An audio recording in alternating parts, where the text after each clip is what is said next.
Moti i ftohtë me borë nuk është arsye për ta ndalur stërvitjen. Vasha Dardane po kryen përgatitjet e tyre të fundit përpara ndeshjes me Maqedoninë e Veriut në kuadër të Nations League në konkurrencën e femrave. Për përballjen e grupit 6 në Ligën C, optimist u tregua selektori i kombëtarës. Ne gjithmonë besojmë te grupi edhe jemi shumë optimist edhe shumë kam besim që nesër të gjitha ato lojtarët që do të kenë mundësinë me u aktivizu do të japin më të mirën që ne këtu dalmi pa poshtë. Ndërsa lojtarja Kaltrina Biçka i tregoi përparësinë që kanë nga kjo ndeshje. Të marrë parasysh që kena me lujt vendas është një motivim shtesë për neve. E respektojmë kundërshtarin, po fokusi është më i madh te ekipa jonë edhe koncentrimi me qenë maksimal që po besoj që kena me rezultu pozitiv. Optimiste u tregua edhe lojtarja Valentina Limani për çka tregoi edhe arsyet.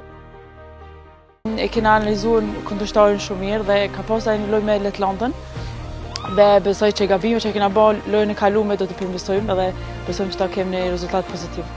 Dim që Maqedonia e ka sulmin të fortë, po dhe ashtu e kemi na edhe mbrojtën haloma të fortë dhe besojmë që do t'ja bëjmë shumë vështirë kundërshtarit dhe të besojmë se do ta kemi edhe një rezultat më të mirë se që kena pasur.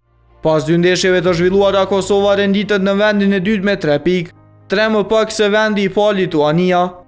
Përballja ndaj Maqedonisë së Veriut luhet të martën me fillim nga ora 14 në stadiumin Fadil Vokri.